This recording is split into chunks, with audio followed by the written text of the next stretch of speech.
no comment on my mask virtually. I wore it special for you. You know, some people you just want to wear a mask even if you're only seeing them over a Zoom feed. I honestly, I like noticed it and I thought, well, that's interesting. And then I was like, you know what? Why even bother? This is just the world right now, I guess. And I was curious to see how your voice would sound on the recording with the mask on it, and it actually sounded fine. So I've learned to project.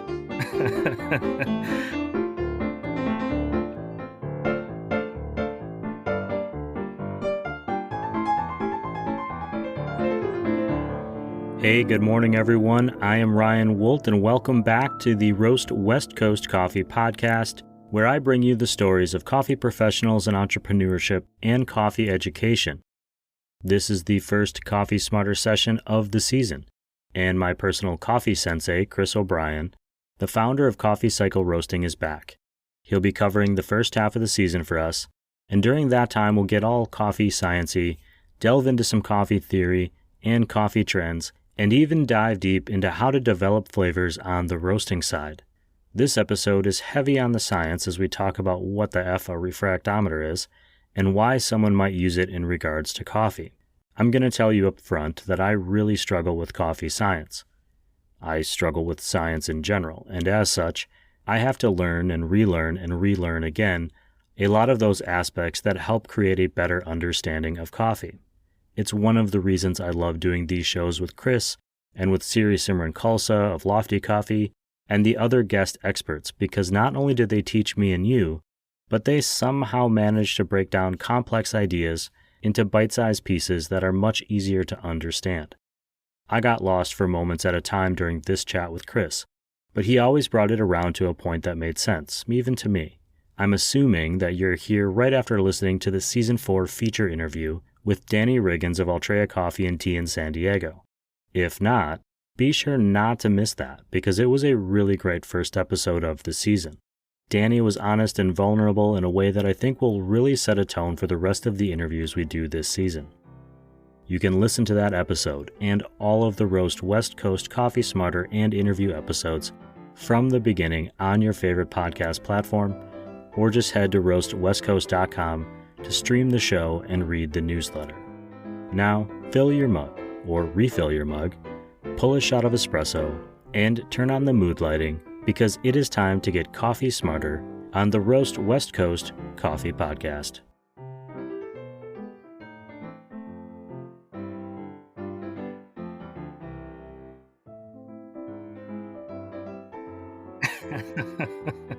It's one of those things where, like, if you can't laugh about this now, like, yeah, we're never going to laugh about it, you know? yeah, exactly. I went to a local coffee shop this morning to get this coffee I'm drinking right now, which is lovely. And I was actually really surprised. Like, I had been there recently where there wasn't a lot of mask wearing going on by customers. But today almost everybody was, except for one guy who didn't have his mask on. And then as he would like move around, say to go pick up his coffee or look at something on a shelf, he would take a mask that he had in his hand and like hold it up in front of his face. And I was like, you know, I'm sure you're doing something here, like to prove a point, or I don't even know what you're doing, but it'd be a lot easier just to put it on, like for the 5 Right. seconds you're in the store. It was entertaining for me. I feel very strongly and fairly confident that my N95s are doing their job. I've trimmed my beard down enough that I think that they are staying in place. Yeah, I mean you're losing a lot of their efficacy. Have you seen the CDC approved facial hair? I actually love it. It's very funny. I have seen that, and it's actually why when I am out and about, I do have my N95, and then I actually wear like another mask over the top to like Right. hold it in place and make sure it's like solid. And it's a little uncomfortable, but it's more effective. Yeah. You do what you got to do. Either way, I appreciate that you're back here on the show. I appreciate that you're back to help us get coffee smarter, Chris. It's season 4. This is episode 61, give or take. I didn't really count. And you've been on like a bunch of them because you're the smartest coffee person that's willing to talk to me, you know, every week. Wait, we've started a podcast? I thought we were just talking and hanging out. I didn't know this was Did you get my permission to release this? Oh crap. But no. Oh, so we've started today. Okay. Yeah, for the record, yeah, we're on air right now, and he did know that we were doing this state of California because it is illegal to record someone without their permission here.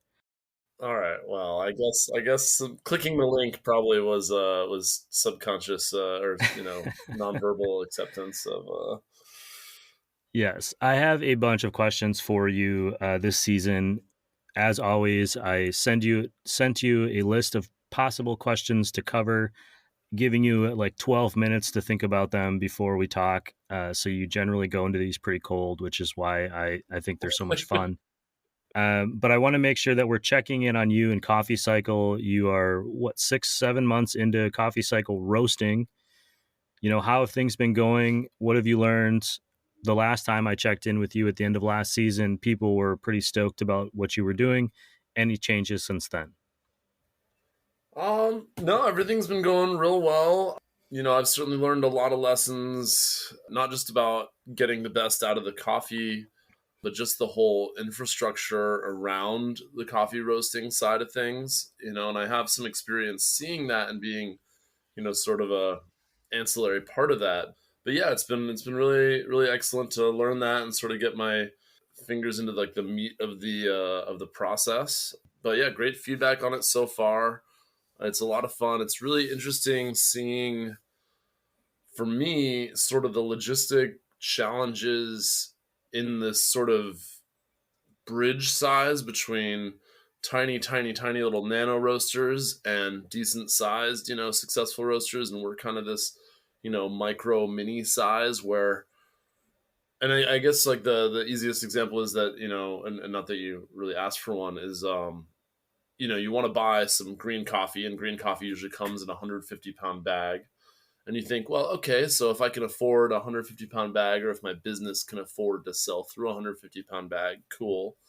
But then, and then there are some importers and producers that provide you with smaller amounts, 66 pounds or 50 pounds or whatever. But even if you can afford a 150-pound bag, and even if your business can afford it, you kind of need a minimum of 3 or 4 bags on a pallet to make the shipping worthwhile.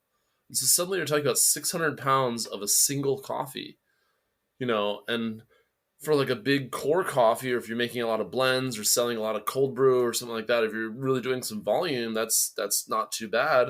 But for someone, in this kind of smaller size bracket, it can be a challenge. And so it's been kind of fun to see learn other roasters and meet other roasters that are sort of in that same bracket, and then how they can team up or work, together to kind of overcome that. So yeah, it's been fun.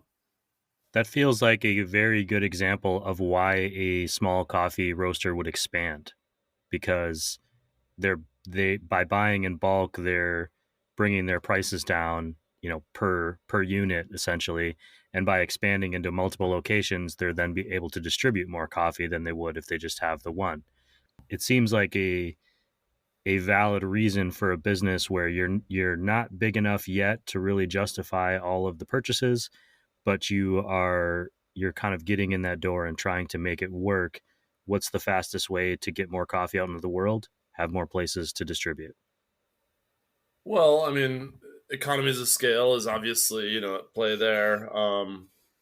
But I mean, as someone who's been encouraging me to expand my business a fair amount recently, I can't help but hear a little bit of maybe intentional pushing there, pushing. No, that was not intentional to push you into doing that. I just think it's a reasonable thought to say, well, if we're spending this much money and we need to buy more product, we need to find out where we're going to put with that. And I think you brought up the shipping part of it, and obviously there's nobody that isn't aware of shipping logistic issues in the world right now, but it's like a good reminder, like you're not just buying this off of Amazon. There's not like free next day shipping. Like this is coffee that's being traveling around the world in some cases, and is on boats and being handled by multiple people in order to get to your shop. And so there's this calendar, this schedule that you're following that, at least for right now, may not be as efficient as it normally is. Yeah, absolutely. And Yeah, I mean, obviously, overseas international trade logistics are crazy right now, and I'm just finding that in all kinds of different areas. But yeah, you just adapt and move on, and what else can you do? I mean, that's always been the case with business, and just because the world is a little extra crazier in certain ways these days doesn't mean that we can't find a way around it and find a way to move forward. Well, I think that that's a good turning point to start asking you some coffee questions. This comes up in shows all the time, and I think it came up in our show with you. And I know that when I've been in your shop, there have been people talking about it. I want to know what the heck a refractometer is, and how does it help specifically make better coffee or measure coffee. I did Google it and read that it is a tool designed to measure light refraction through liquids. But I don't understand where you go from there. What does that even mean? And why do we care about that when it comes to a cup of coffee? So I'm wondering if you can kind of help guide us through that.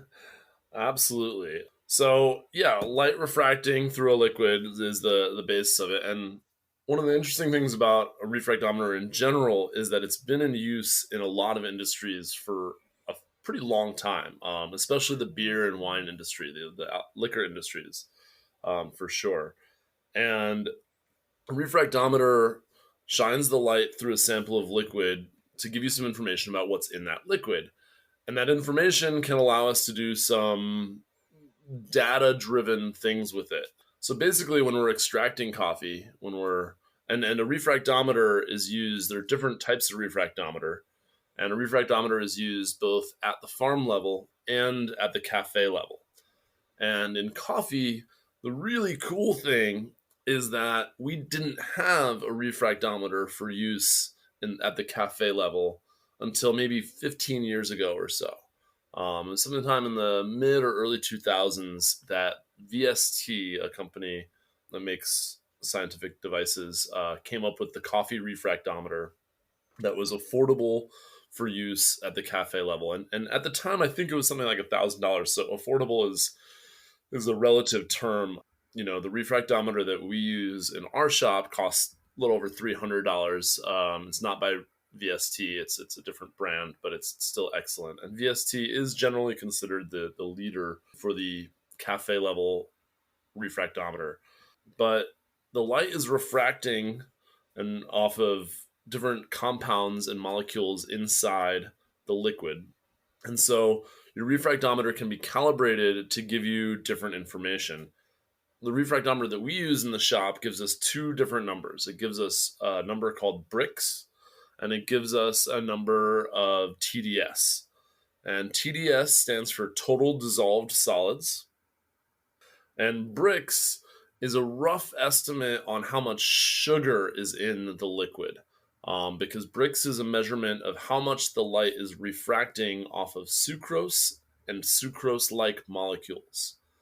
And so that Brix number is really used very commonly at the farm level.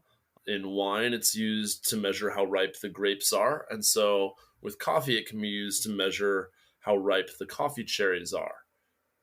Just to clarify there, when you're saying it like a grape or a cherry, they're using it to see how much sugar is in there so that assuming there's more sugar, it's going to be a riper fruit. Right, right. So, with coffee extraction, sort of similar to fruit ripening, you kind of want to get all this good stuff and then no bad stuff. If I leave fruit on my countertop or my kitchen table ripening for too long, it's going to rot and mold. There's going to be bad things.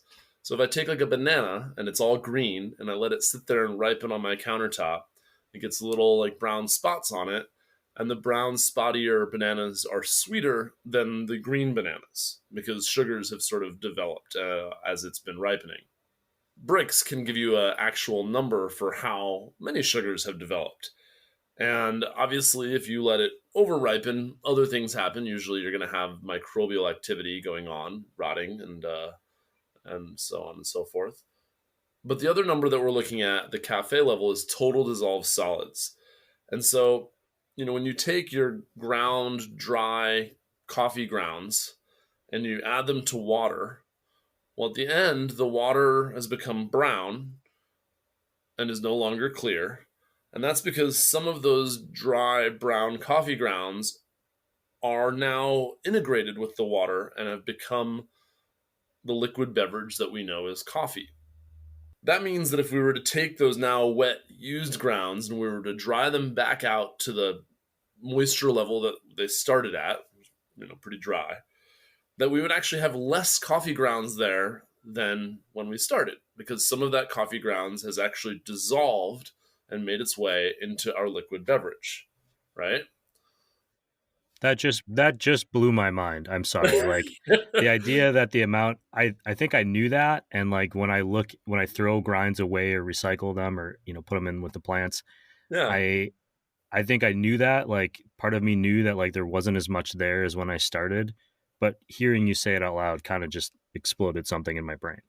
Right, and it's sort of like kind of tricky to grasp it, at this kind of visceral level that you're talking about now, because those grounds do retain a lot of water. They're not dry when you throw them in your compost or in your trash or whatever. They're still wet, and those grounds are going to retain somewhere between 2 and 3 times their starting weight in water. So if you start with 20 grams of dry coffee grounds, you brew up your cup of coffee, those wet coffee grounds at the end are going to weigh something like 60 plus grams, because 40 plus grams is going to be water and a little less than 20 grams is going to be what your dry coffee grounds would have been. But it's not 20 grams anymore because some of it has found its way into your liquid coffee beverage. This TDS number that we're talking about, this total dissolved solids, is a way of figuring out exactly how much of those grounds have made their way into your liquid beverage. But we're not putting our whole cup of coffee into the refractometer. We're only putting a small sample of it in there. And so that TDS number is actually a percentage of the liquid that is dissolved solids. So a number you might get in a brewed cup of coffee would be like a 1.3% TDS. And so that means that 98 point whatever percent of your brewed coffee is still water. That's most of a cup of coffee is water, but that small 1% was at one point dry coffee grounds and is now part of your liquid coffee beverage. And so if you take that percentage of the liquid that was once solid, total dissolved solids, and you kind of work some math on it with the ratio of the liquid beverage that has come out and the dry coffee grounds that went in, you can get this number that we refer to a lot in coffee extraction, and it's the extraction percentage. What percentage of our dry coffee grounds is gone and has manifested itself into this liquid coffee beverage instead? And generally what we're looking for is 18 to 22% in our brewed coffee or in our espresso. We want about 20% of those coffee grounds to no longer be in what you throw in the compost, but now to become a part of your drink. And so in some of our other episodes, we talked about how coffee gets extracted. And since I'm now teaching this intro coffee 101 class, and I go over these, principles of coffee extraction that I sort of came up with or extrapolated from a bunch of other things. I don't know exactly what we talked about on the show here and what I talk about in that class, but basically we have these very easy to extract compounds, acids, salts, caffeine, that sort of thing. And then we have, these bigger, heavier, complex molecules, sucrose, fructose, these sugars. And we want to extract all the easy stuff. We want to extract all the way up until the point we get the sugars. And then we kind of want to stop and we don't want to continue extracting. Using this refractometer device, we can get a hard number for how much of our coffee has been extracted. And we can have an idea of, did I extract too much? Did I not extract enough? And sneak peek, most of the time, especially with lighter roasted coffees, we're not extracting enough. Usually we want to extract more. We're always trying to extract more. It is possible to extract too much. If you've sat and forgot your French press sitting on the counter, you've probably done something where you've extracted too much and been like, well, I wish I hadn't done that, but I'll still drink this cup of coffee today because I need to wake up. But the refractometer gives us hard data, hard information that says this is good and this isn't good. And it's not everything. All right, you can start with having that data, but at the end of the day, what you like and how you like the taste of it always matters. And so some people like under extracted or over extracted, to a certain degree, but at least it gives us some kind of hard data points to work off of. And when we're talking about that part of it, is this something you're doing as a roaster as you're testing out roasts to see if you've roasted it properly, or is it something you're doing after the brewing process in the shop? And an extension of that question would be, is this something that a normal, like an at-home coffee person might do on a regular basis just for themselves? If you're at home, you have to be really into this next level of coffee nerdism, I guess you could put it. I do have a customer who's, a friend who does use a refractometer at home. Actually, no, I have two or three that I know, but I tend to know some pretty esoterically inclined coffee people, and so I know some folk that have really, really gone down the rabbit hole with coffee science because they find it interesting and they're passionate about it and they have the resources to dedicate to that. For most home coffee people, no, I would not recommend you need that. But as far as do we use it to control the roasting aspect or do we do it just to control the brewing aspect, it generally falls on the brewing aspect. So, if the roastery is providing a product, then the cafe part of the business needs to make sure that they're presenting the product appropriately. That being said, and that being established, that the refractometer is mainly used to ensure that the quality control of showcasing the roastery's product is done well, it can give some valuable data back to the roasting side of things. And that is in the aspect of determining solubility.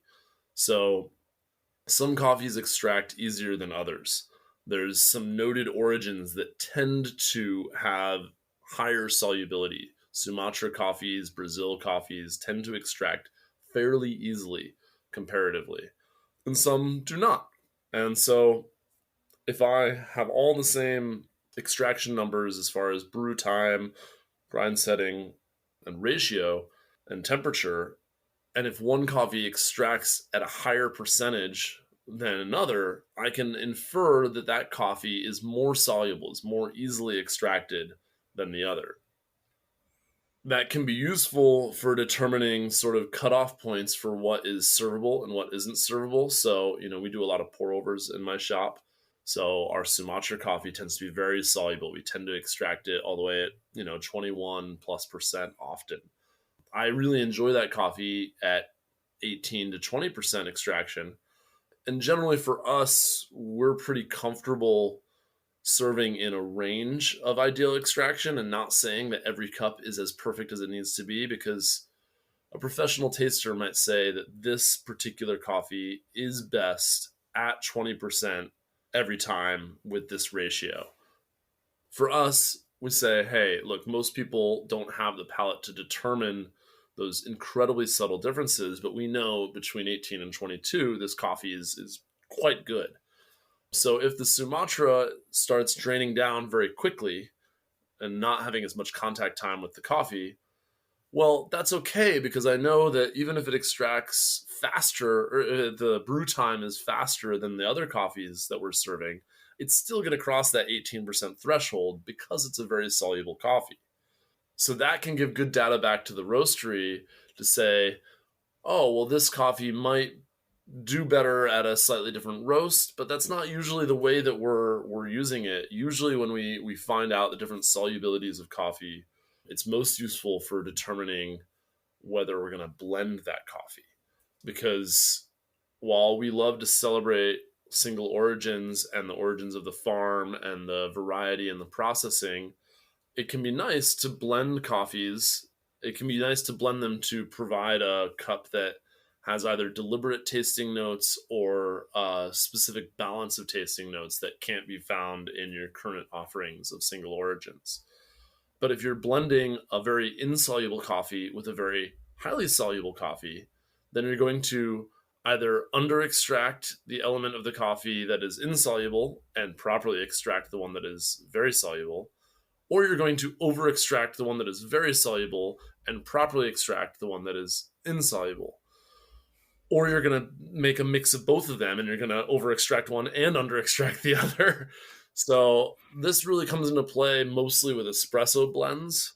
And since we focus on doing single origin espressos and single origin pour overs, it's not really, super relevant for us. But it is data that's nice to have just to say, oh, okay, the Sumatra is draining down a little fast. That's going to be fine today. We can, adjust the grind setting and slow it down. But even if we didn't do that, we know this cup is still very servable. It's still an excellent 19% or 18.5% extraction. It's just every time I talk to you, I'm just overwhelmed by how much science goes into drinking a cup of coffee. And for someone like me who is very not sciencey, for the record, I stopped taking science sophomore year of high school. All of this stuff seems so crazy, but then when I'm actually thinking about it, I do a lot of things, when I'm making my coffee that are based in science, and I just don't see them that way. Yeah. And you being on that side of things, being a roaster and a cafe owner, you see the science of it because it's actually valuable to making a better product. And that's just such a unique, kind of cool thing. I feel like that's as much coffee smartering, coffee, Smartering. getting coffee smarter that I can handle today, Chris. But before we go, I want to ask you something. I just want to learn a little bit more about you. And I know a lot about you, but I keep finding that there's a lot I don't know. So why am I worried right now?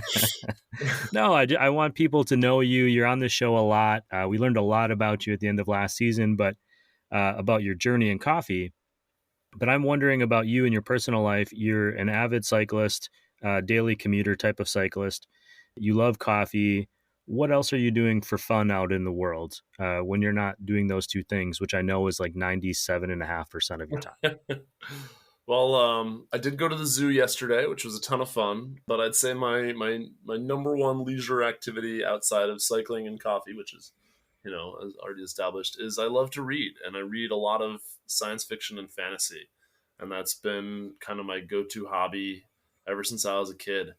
And I just love to just get lost in a book. It doesn't have to be a book about making yourself better. I like wizards and dragons and lasers in space. But yeah, I love to just get lost in a book, and a book and a cup of coffee is one of my favorite ways to start a day, or to have a nice relaxing time. And yeah, that's kind of my go-to.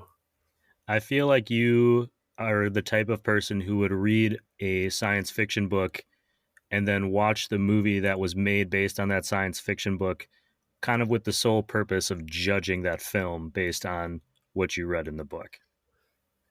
You know, it does happen a little bit.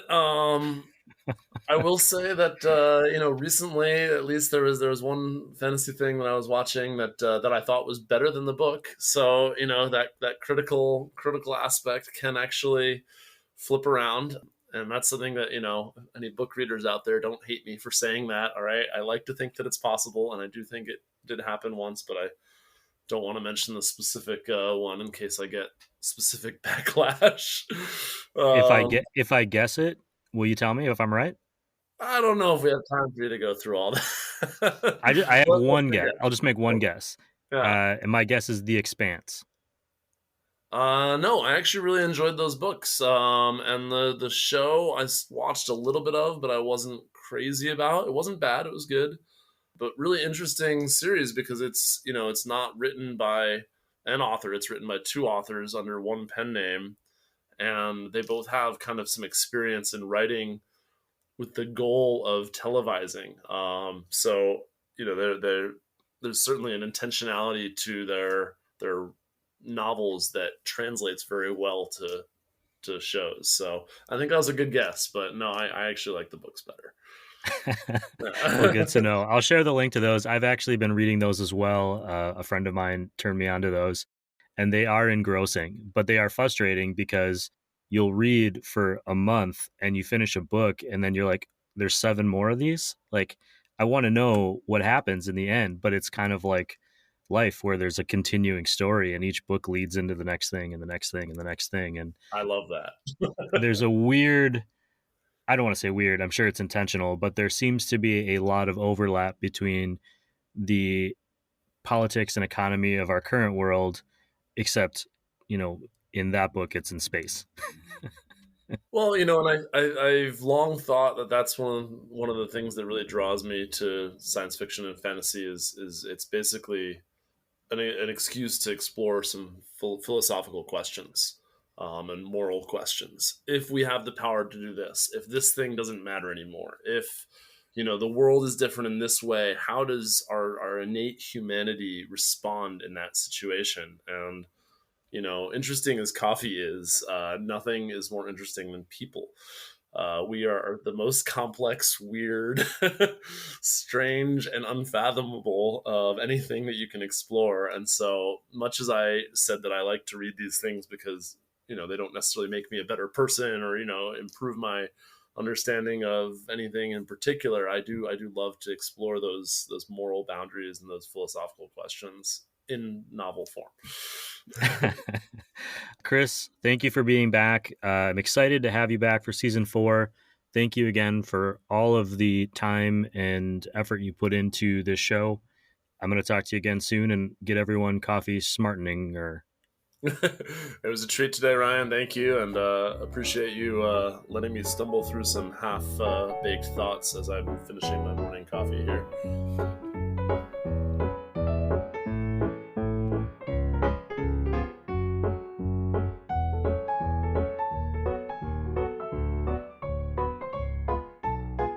Somehow Chris turned using refractometers and coffee and a question about what he does in his free time into an opportunity to point out the joys found in the complexity of humanity in what feels like a very chaotic moment in the timeline of history.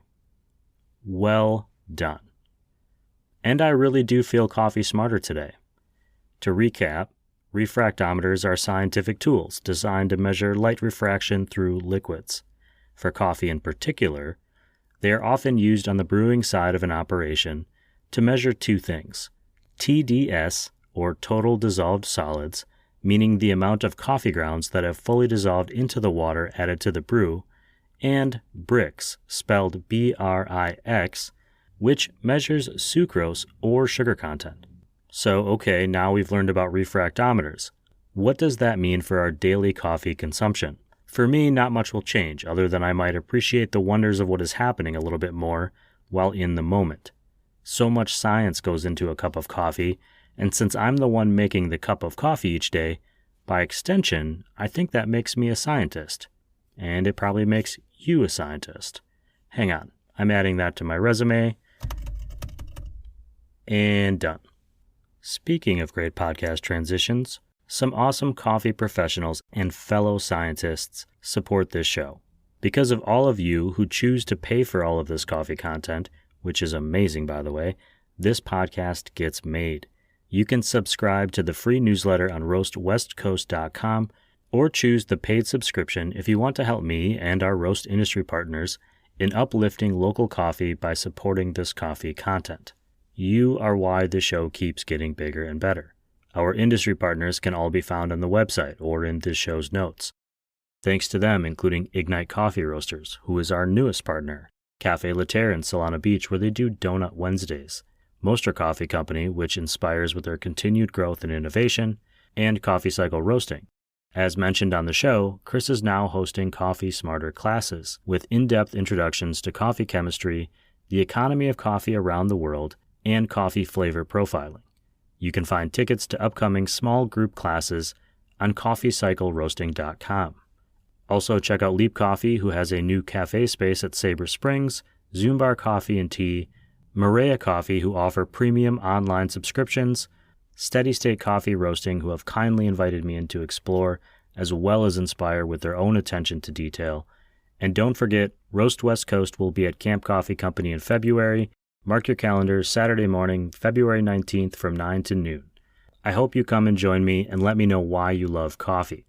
Finally, thank you to Cape Horn Coffee Importers and to First Light Whiskey for being sponsors of this show.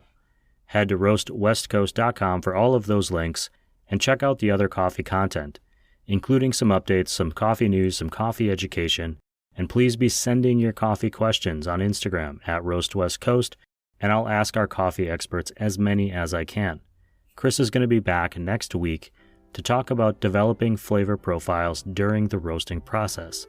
Thank you for listening, everyone. This episode of the Roast West Coast Coffee Podcast has been written, produced, and recorded by me, Ryan Wolt. I hope this show has found you happy, healthy, and with at least enough sanity and coffee to make it through the day.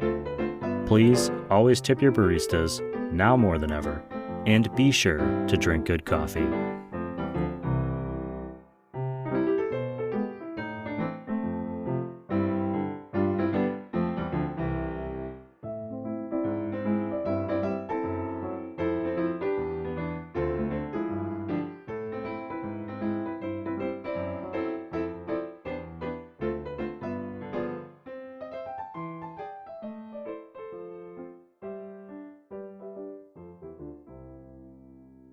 Hey everyone, if you liked this episode of the Roast West Coast Coffee Podcast and you want more and more and more coffee content, please consider buying us a cup of coffee or signing up for a paid subscription to the Roast West Coast newsletter.